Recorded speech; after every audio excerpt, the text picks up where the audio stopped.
Welcome to the BreakPoint Podcast and our Q&A segment, Ask The Colson Center. I'm Shane Morris, and I'm here with John Stonestreet to answer your questions. These are questions that are based on BreakPoint commentaries and podcasts that we've aired, on short courses we've held, all kinds of stuff.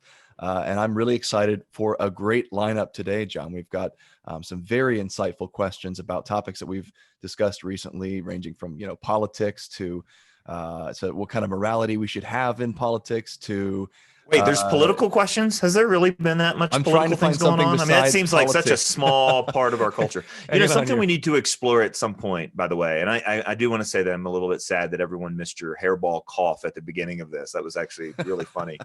But I do think something we got to explore. When people say, why do Christians allow so much to be political? And it's a good question, but I also think a question is, what's happened to our culture in which so much is political? Like, what does it say about a culture in which everything is politically thought, politically debated? It says a lot, doesn't it? I mean, it says the state has become too big. It says that we're looking to a singular solution for all problems, which is not something we should probably do. Anyway, none of those are the questions. It just came to mind, so I thought I'd bring it up. I'm actually writing a commentary on this right now for BreakPoint, where we refer to a passage from the Screwtape Letters, where Screwtape advises Wormwood to get his patient to use Christianity as a means to talk about politics instead of, as politics as a way of applying his Christian convictions. So that's really timely, John. But it's a great passage, and as always, Screwtape Letters is the best darn thing to read on that. And that took a million different total subjects. Of less than 2 minutes for you to bring up C.S. Lewis. That's a new record. Congratulations. Thank you, John. I set out to break the record today. I'll just go ahead and read the first question here, John. This listener says, I think it was a comment about the presidential debates that took me back to Neil Postman and his book, Amusing Ourselves to Death. Has anyone done a similar cultural analysis of virtual reality and the world of social media? I saw there was an anniversary edition of Postman's book, but Amazon didn't show the table of contents. And of course, his focus stopped with television 40 years ago. So I guess we're looking for an updated version of Postman's thesis and analysis here. Well, the most updated one that I know of is the chapter in our book, A Practical Guide to Culture. That's a place where you can get it. It's not a whole book on it, but it is applying that at least for parents and for their kids. Look, I think that everything Postman said still applies. We can draw those connections, and it's even worse than he said because it's gone so much deeper into our lives. Like, it used to be you had to actually go and, plan to sit in front of a screen with your whole family in order to be amused to death. And now there's never not an opportunity. And I use that double negative intentionally. Like, there's never not an opportunity to be in every restaurant, every moment, every time you pull up to a stoplight. There literally is no concept of being still and knowing that he is God. And then everything else that comes along with that. Next time you stopped at an intersection, John, look to the left and right at the people next to you and see what they're doing. I can pretty much guarantee you half of them are on their cell phone. 100%. Right. Well, the number of people I pass on the road while they're driving that are doing it, it's pretty stunning. But even families, right? If they're all in the car, and even if the driver is thankfully not texting or scrolling or checking his Facebook feed, all the kids, are. But it's more than that. The other analysis that I would point people to, there's a couple of people that have nothing as kind of thorough as Neil Postman's Amusing Ourselves to Death. I'd still say read that. I'd still say at least take the introduction. I think I recommended this last week as well. But I would say that Sherry Turkle is someone who's really wrestled with the impact of ever-present technology and what it does to us, and has applied it not necessarily to specific, I think the question was what virtual reality in the world of social media, but just to the overall infinitely internet connected world. And the interesting thing too is that she has been writing on this for 30 years. So her first book on the internet was in the 1980s. I mean, this is before Al Gore invented the internet. This is a long, long, long time ago. And what she said and predicted back when computers were nothing more than ginormous calculators, she and a bunch of futurists saw that this would actually become more than a place to do calculations, that the computer would be a place we would go and live. And she explored the reality of that about a decade later in the 90s in her second book. And in that one, this is before social media, but after chat rooms and computer, because of the internet, was not just a place we would go and live. It would be a place where we would go explore alternative identities. As a postmodernist in her view of identity, that identity is kind of a self/social construction. She wrestled with this. Now, what's interesting is Turkle was amazingly optimistic in both of these first two books. I remember coming across them initially in seminary and going, man, she thinks it's a great idea that a 60-year-old lonely man can be an 18-year-old girl on the internet. And she literally thinks it's not going to hurt anybody. Well, all that changed. In fact, we have to see if we can dig up this interview and include the link in the show notes. When did Ready Player One come out? Because I'm pretty sure that puts to rest the idea that being able to, change yourself into whoever you want online is a good. Look, this book was in the 90s, and she didn't write her third book until 2011. And the first thing I noticed when I picked up the book was that all that optimism was gone. Yeah. Started to really question it. In fact, we will link to her 2 TED Talks. You can just look it up. Her 2 TED Talks on Alone Together. Her last name again is Turkle. It's like turtle with a K. But she has been writing on this for 30 years, and she has been applying. It's interesting because each of those books, she looks at current human behavior with technology and then makes predictions. And she's batting 1,000. She's 3 for 3. And, first she predicted that we would go live on the internet. Then she predicted we would explore alternative lives on the internet. And then she predicted that we will increasingly choose artificial relationships over human ones. And of course, all of this culminates in the amount of time we spend as there was an opening monologue at Saturday Night Live last year. The amount of time we spend proving to robots that we're not robots, and it's kind of the new place we're at in the world. But Turkle is the other one that I would say is the one that is a must read or a must listen to on this topic. I'm going to recommend Jason Thacker's new book, The Age of AI. And I recently interviewed him on the BreakPoint podcast. And he talks primarily about artificial intelligence and how it's ultra pervasive in our lives. So this listener mentioned virtual reality, and that's one of the areas that that Jason sort of explores. But he talks more deeply about how AI makes us think the way we do, the way it deceives us into believing that our entertainment choices and our consumption choices are our own decisions, when really they're not, when they're sort of the product of these algorithms. And he also explores how algorithms shape us in ways that their creators didn't necessarily even anticipate or intend. Now, like Turkle in her early material, he actually takes a fairly optimistic, positive view of what this all can do for us, but he's under no illusions about the danger of it all, about what it's doing to, the minds of children, and how it's become a super highway of smut and things like that. He's perfectly aware. He's very what am I trying to say here? He's got a firm grasp on the difficulties involved, but the way he explores each, dimensions I hadn't even thought about, applications of artificial intelligence that I didn't even see coming, but that are obviously the sort of next step in the next few years. And then the way he takes it all back to Christian theology and grounds it in what it means to be created in the image of God, why we are forever and irrevocably distinct from machines, from computers, why nothing there can ever offer us what we can get from personal one-on-one connection. So that was a really good resource. And I think his main contribution to the conversation is tying it all rock solidly to systematic Christian theology. He gets it right and anchors it all in the Bible. And again, you can check out his book, The Age of AI. And also, please listen to my interview with him on the BreakPoint podcast. We'll link that here in the show notes. And that was a really good discussion.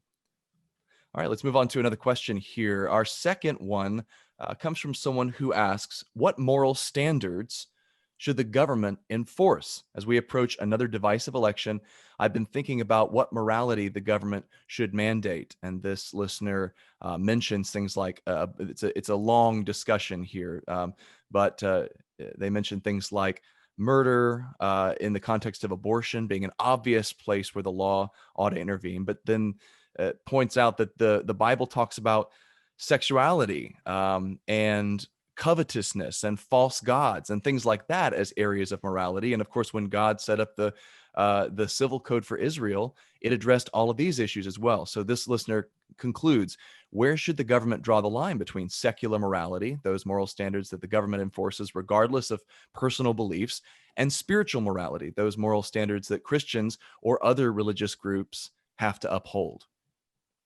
Well, it's a great question, and I appreciate the the starting point here, because a lot of times we hear this from skeptics. It's like, well, you can't legislate morality, and the answer to that is, well, yeah, you can. In fact, that's what the law has always done. I mean, the law has a speed limit because there's a moral norm that says you should not just drive like a maniac in order to put everybody else at risk. This is, your freedom stops when it puts somebody else at risk. And that actually implies some sort of moral standard.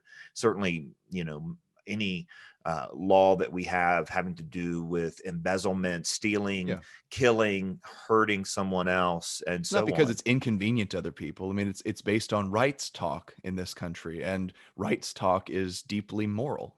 It is. It always has been. And it's also important to note that there is a long history, too, of this move to base law on universal norms, right? So even in our Declaration, when we have this kind of grounding that's given to these rights that, that all are created equal and endowed by their Creator. That's a very different thing than a lot of other times and a lot of other places throughout human history, where it's just the emperor said, this is what I think should be right, and this is what I think should be wrong, and it may or may not even be tethered to reality whatsoever. But there's at least a basic recognition that, to nature and nature's God, that there's things actually built into the fabric of the universe itself that matter. Now, what we have, of course, is a culture that has dramatically reduced the number of things that they think are tied to reality, like gravity. The most obvious example is one, that he mentions here, having to do with abortion, or another one having to do with the design of sexual behavior within marriage. I mean, look, it wasn't that long ago that sodomy, same-sex sexual activity in that sense, was a punishable crime. And there were plenty of people who said, well, we should not punish people for being gay. Well, that assumes an awful lot of things. First of all, that gay is an identity, that it's immutable, that behavior is, completely justified and inevitable because of a particular, inclination. And there was also a lack of understanding that removing that kind of law would not lead to everything else that we had. I've had this conversation with a dear friend who has spent a lot of time thinking about these things, and go back to Lawrence v. Texas, which has the law that was overturned having to do with anti-sodomy laws. And he said, look, once you remove that, then there's no way really to oppose then legitimizing the relationship. In other words, once the government stops recognizing the relationship is wrong, then the government has no grounds in which to prevent that relationship from being elevated to the same level. And so laws always reflect moral principles. Now, there, of course, are, to mandate that everyone believes Jesus is Lord. To not believe Jesus is Lord is a sin, right? So it's a moral failure. But it's a different kind of moral failure. It's a failure of special revelation versus natural revelation. I don't think that line in and of itself is always easy to keep. The line between special revelation, things that come from a particular religious system, or at least belief in the Bible as being supernaturally revealed, and what we can actually see in creation. Mainly because Romans 1 tells us how good humans are of suppressing everything that should be obvious to us when it comes to morality. But I think that's a starting point, is that line between natural revelation and special revelation. there's still some socks hanging out of the theological suitcase, as my professor used to say there, but it's still a helpful framework. But I tell you what we shouldn't do is we should not abandon at any level for the good of our neighbor, much less the love of God, but really for the love of our neighbor. We should never abandon this idea that the law doesn't play a moral role, that it doesn't play a moral role in society. I'm actually, working on a commentary right now about a Republican lawmaker in somewhere in New England. I think it was Vermont, which basically has promoted a bill mandating that all middle schools and high schools hand out condoms. Now, that's assuming something about the moral behavior of the kids, right? And as we say in the commentary, and I owe this line to one of our colleagues, Maria Baer, it's ironic that lawmakers who are so quick to seize power when it comes to teenage sexuality throw up their hands and say, there's nothing we can do. We might as well just hand out, it like Halloween candy. It's basically to say that the law doesn't have a moral role here. And so we have to accommodate whatever moral behavior that people have. That's a big loss. That's a big loss to people. It misunderstands what the law is, what the law does. So it's a great question. Hopefully that gives you some things to think about. Part of the problem with asking whether we should be mandating only secular morality or also Christian morality is that the concept of secular and Christian, or secular and religious, is itself a Christian invention. It's something that came out of the patristic period in the early Middle Ages. So right, that's a good point. It sort of assumes a Christian framework here, and to some extent, the answer to the question is going to depend on which tradition you grab hold of. So if you're, historically speaking, if you're Catholic, you're going to believe in the concept of the two swords that Pope Gelasius put together, that basically when Peter and the disciples bring Jesus two swords, he says that's enough. That's interpreted allegorically to mean that, well, the church there's two powers, the civil power and the ecclesiastical power, the church power, and the church is ultimately supreme over both, but sort of delegates the civil power to the emperor, to the government. So in that schema, the government's purpose is ultimately to serve the ends of the church. The Protestant schema sort of changed that because it saw the civil magistrate as a power whose sword was delegated directly from God, who was not directly answerable to the church. But of course, the Protestants still saw the civil magistrate as answerable to God in terms of his laws. So they still saw the magistrate's job as one of enforcing moral norms that we would look at and we would say, oh, that seems super theocratic, like you mentioned earlier, John, like the anti-sodomy laws and so forth. Over time, of course, Protestant nations began to embrace religious tolerance as a thing. So they struck religious confession from that list of things that the civil magistrate is duty bound to enforce. We began to, I think, blessedly discover the idea, or rediscover the idea, that yes, we can tolerate other professions of faith within our polity. We can allow people to worship as they choose without persecuting them. Let me jump in real quick on that, because even though we've kind of evolved in how we understand this as a nation, one of the interesting things in Scripture, especially in the Old Testament, is that it is clearly the case that God thinks that the magistrates of all nations are responsible to him, right? Yeah. In other words, you look at the prophets and they're condemning the Midianites, the Philistines, the Amalekites. I mean, completely pagan nations that have no access whatsoever, to the Ten Commandments, except maybe because they, grabbed it when they were oppressing the Israelites. And God talks, and the prophets judge them as if they should know. Yeah. Right. This is a really important point. Obviously, the Psalms, Proverbs, they all talk about God establishes the powers that be. Paul talks about this as well. But it's a very clear thing that at least in God's eyes, there's a moral responsibility that pagan nations have to him.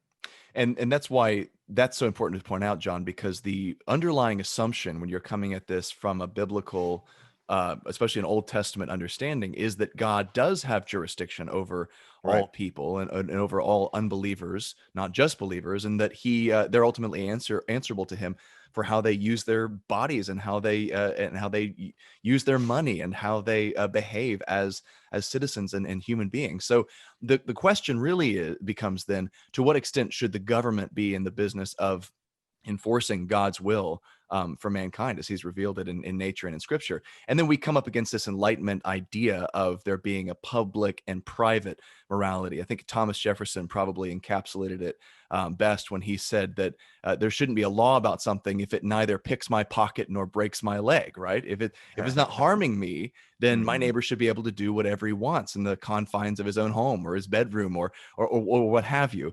He should be able to smoke what he wants. He should be able to eat what he wants. That sort of thing. The government shouldn't interfere. That draws much more from the Lockean liberal tradition, which sees the government's purpose as primarily protecting people's rights to life, liberty, and property. And Jefferson added pursuit of happiness as sort of a vague add-on there. The Burkean conservative view, which I think many of our listeners would probably gravitate more towards, I know you're more in that camp, John, it emphasizes the common good.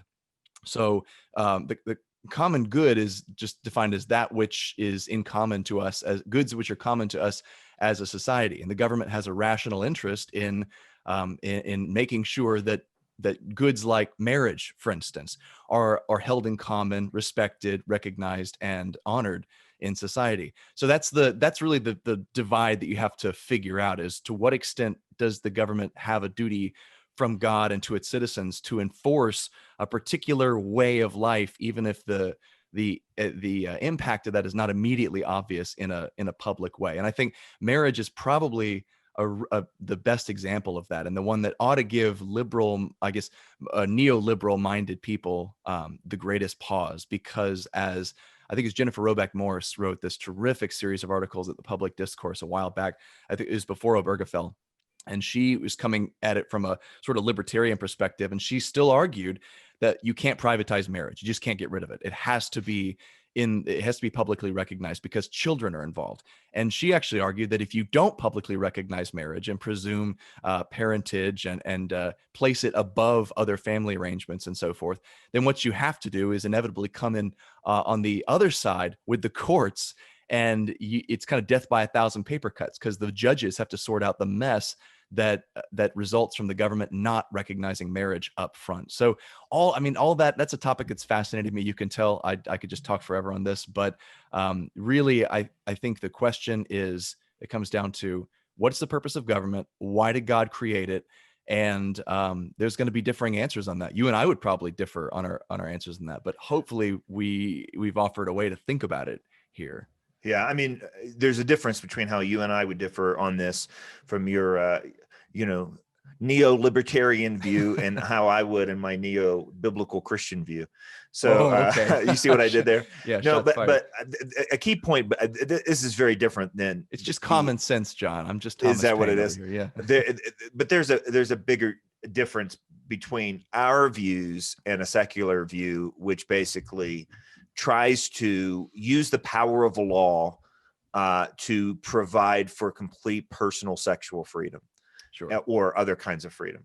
And what's missing in that analysis, which is oftentimes when, this was a really thoughtfully worded and phrased question, but a lot of times when it comes from folks who are more skeptical of a Christian view, what we would hear is, well, you trying to impose your morality on the law, as if there wasn't another morality that is imposed by deprioritizing Christian morality. Yeah.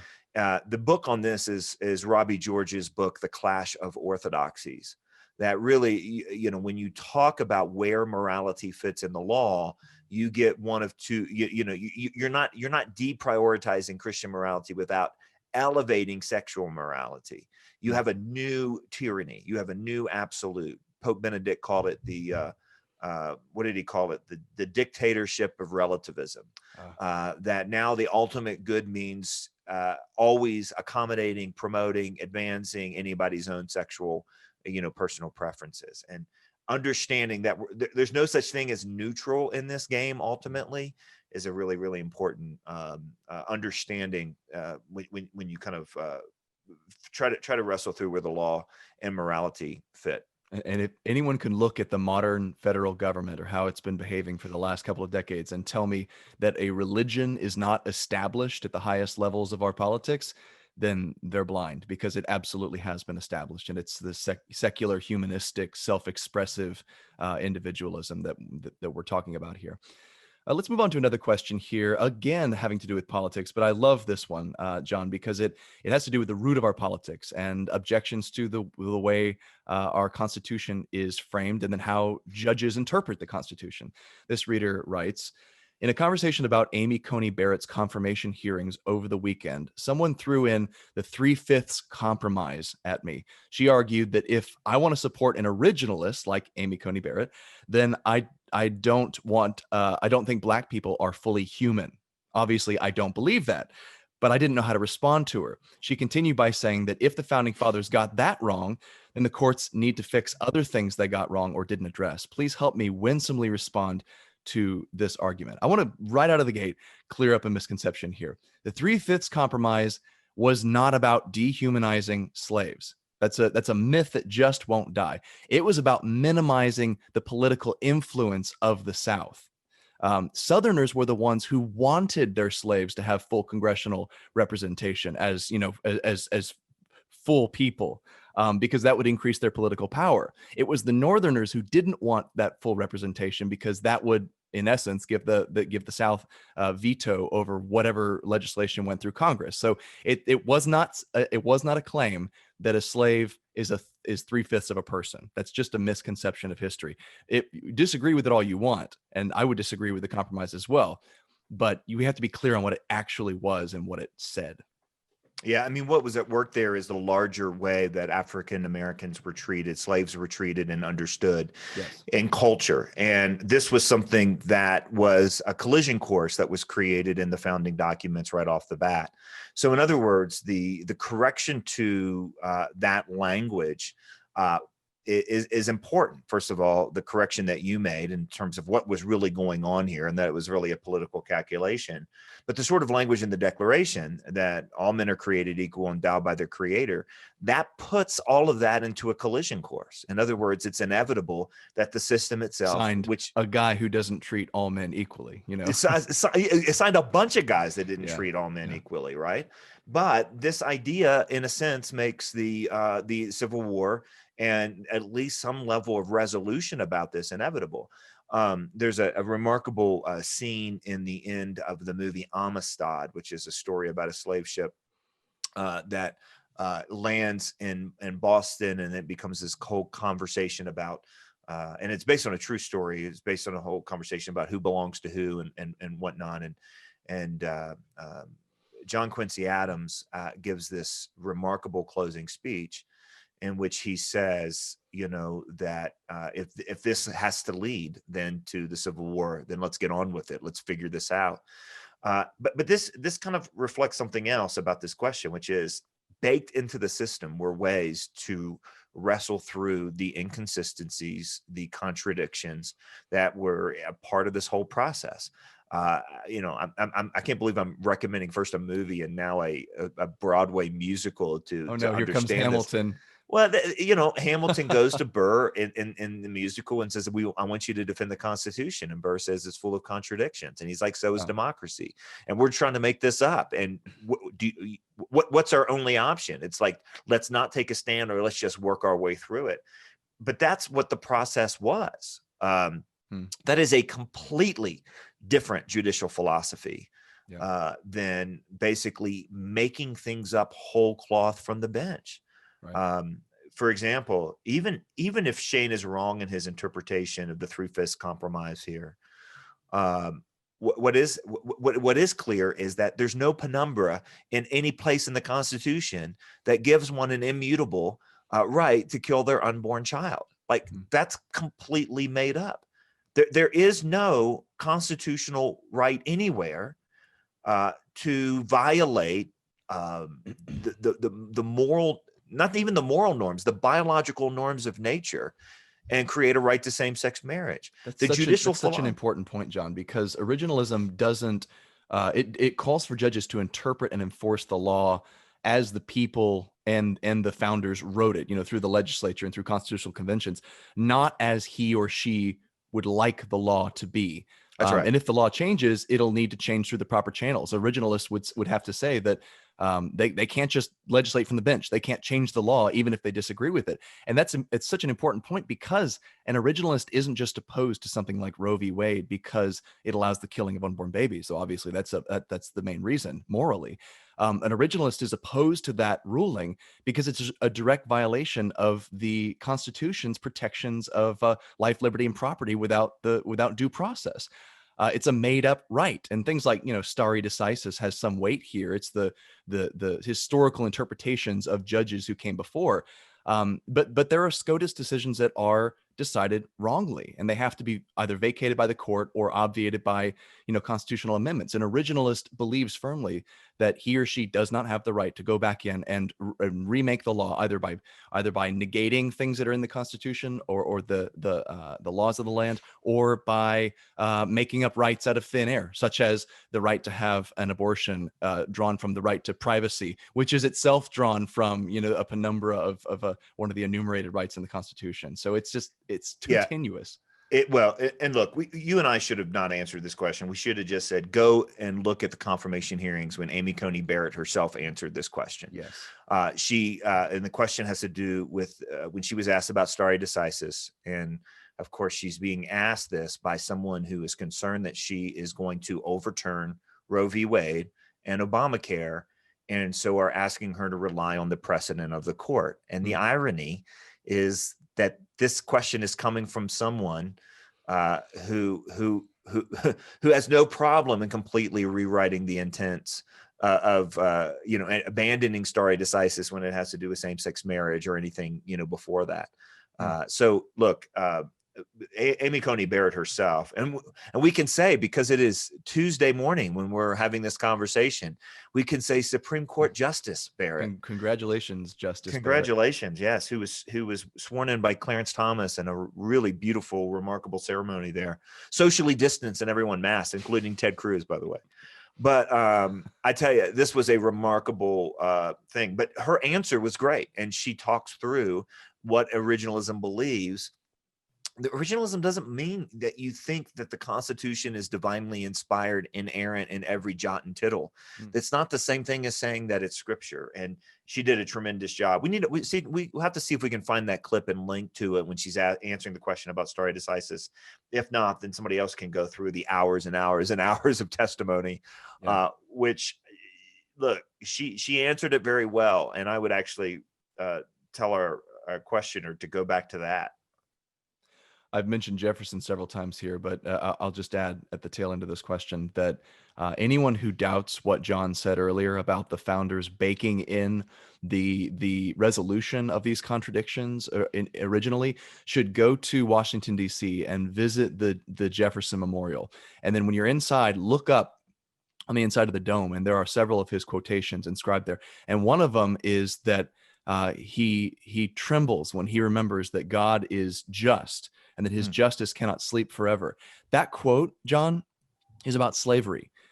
He's talking about the national sin of slavery, the evil of slavery as he saw it, an evil in which he participated personally, which is why he's such a complicated figure. But he believed, and many of the slave-owning founders believed, that this couldn't go on forever, that there was going to be a resolution. And their sin was more the fact that they sort of kicked the can down the road and gave it to another generation than it was that they tolerated it, that they loved it, because they didn't love it. So it's a complicated. So I recommend a movie and a Broadway play, and you recommend going to a memorial. So that's everything.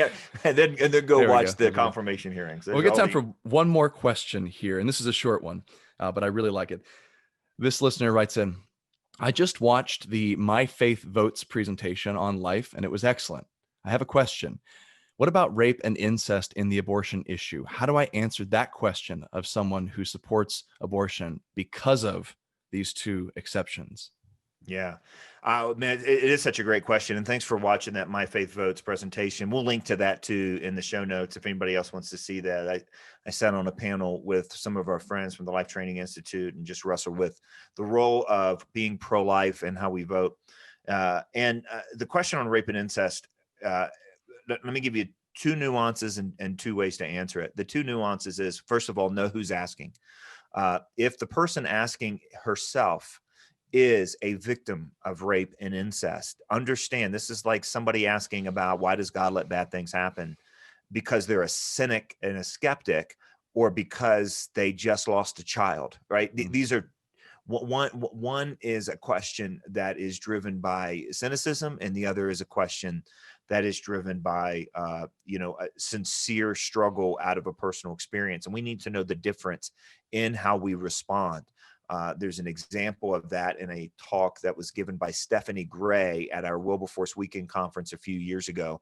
We'll see if we can track down that video and add it to the show notes, because she actually illustrates the fact when that question came up as she was speaking, and how she actually got to, hey, tell me where you're coming from on this, right?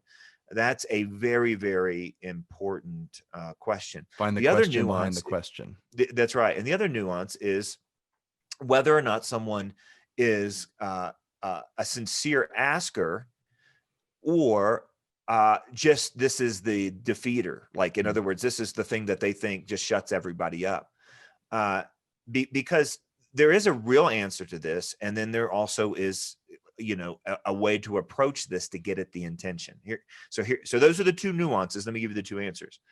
The first answer is this: I tell you what if I just give you all of those? You keep all the abortions because of rape and incest, and let's make all the others illegal. In other words, what you're saying is to justify all abortions because of the difficult situations in the conception of some doesn't make any sense.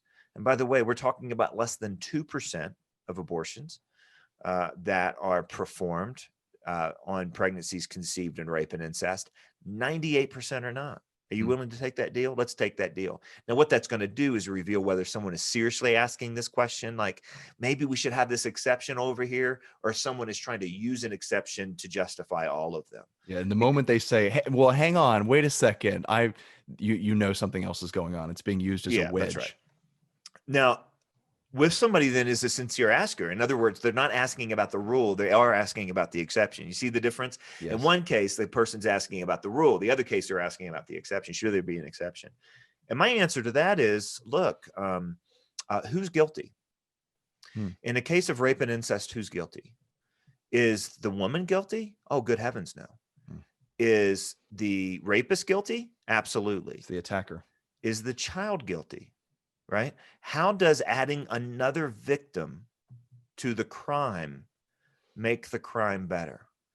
Rape, incest, anyone who has experienced those things know that it is, these are particularly dehumanizing, awful, vicious, evil acts. It does not make anything better to punish the other. And maybe even a better way to ask it, Shane, is not who's guilty in this, it's who's innocent in this. Is the rapist innocent? Nope. They deserve punishment. Is the woman innocent?